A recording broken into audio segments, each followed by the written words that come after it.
կողմերի գործունեությունը դատարանը որոշում է կայացնում։ Մեղադրանքի նկատմամբ որպես խափանման միջոց կիրառված հավանքի ժամկետը 1 ամիս ժամկետով երկարաձգել։ Միևնույն ժամանակ վերացնելով բոլոր տեսակի սահմանափակումները, որոշում հատուկ վերանայման կարգով կարող է որակակել վերաքննիչ քրեական դատարան ստանալու այս 10 ժամկետ տոն։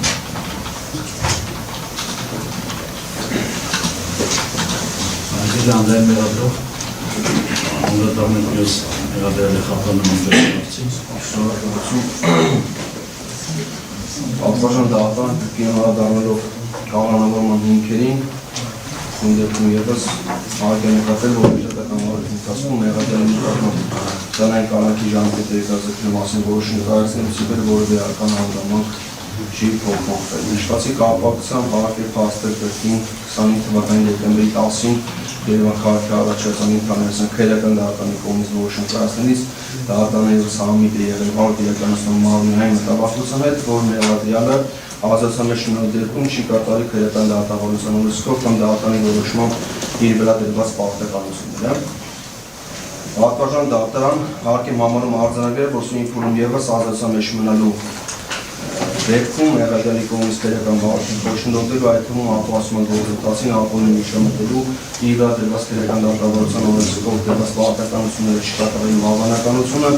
բարձր է։ Նման երազանքման հիմքում ընկած են հետագա հանգամանքները։ Սույն քրեական գործը յետում է դատականության փուլում դեռևս հետազոտված չէ առանցքային նշանակություն ունեցող ապացույցները։ Գործով անցնում են անձին, ում հետ մեղադրյալը դեպքում որոշակի փոխհարաբերությունների մեջ, հարկ է հաշվի առնել մեղադրյալի մեղսագրելով հանցագործության բնույթը, վտանգավորության աստիճանը, այդ թվում նաև հանցավոր մտադրության իրականացման աստիճանը, ենթադրյալ կատարման եղանակը, սպառնացող հնարավոր բաժի խստությունը։ Միաժամանակ հարկ է փաստել, որ հանցագործության ծանրության աստիճանը չի կարող հիմնավորել ազատությունից զրկելու անհրաժեշտությունը, սակայն մեղադրյալի վերագրվող հանցավոր առարկի բնույթ ու վտանգավորության աստիճանը ունեն ներառական նշանակություն նրա հետագա վարքագծի հավանականությունը կանխորոշելու հարցում։ Բացի այդ, հարկ է նկատել, որ քրեական դատավարության օրենսգի 116-2 թվարկված մեղադրյալի հավանական գործողությունների մասին հետևությունները պետք է հիմնված լինեն ողջամիտ հասկացների կամ ենթադրությունների վրա, այլ ոչ թե արդեն իսկ կատարված գործողությունները հավաստով փաստելու վրա։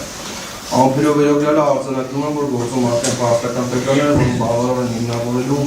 մեղադրյալի սույն փուլում ազատության սահմանափակման մեջ քայլող անհրաժեշտությունը եւ արկա չէ այնպիսի հանգամանք, որի դեպքում կհիմնավորվի առավել պիտանի խափան միջոց կիրառելու անհրաժեշտություն։ Այլ կերպ կոնկրետ դեպքում տնային կանոն խափան միջոցից զատ այլընտրանքային խափան միջոցները պիտանի չեն հետախնդող նպատակին հասնելու համար եւ իզոլուշն արգելելու մեղադրյալի ոչ իրավաչափ վարքագծի դրսևորման ռիսկը հնարավորություն տալով ապահովելու անձնական ազատության իրավունքի եւ վերջինի մասնակցության գործի պաշտպանության հանրային միջև արտադրացի հավասարակշռությունը։ Հետևաբար գտնում ենք, որ մեղադրյալի նկատմամբ կիրառված խափան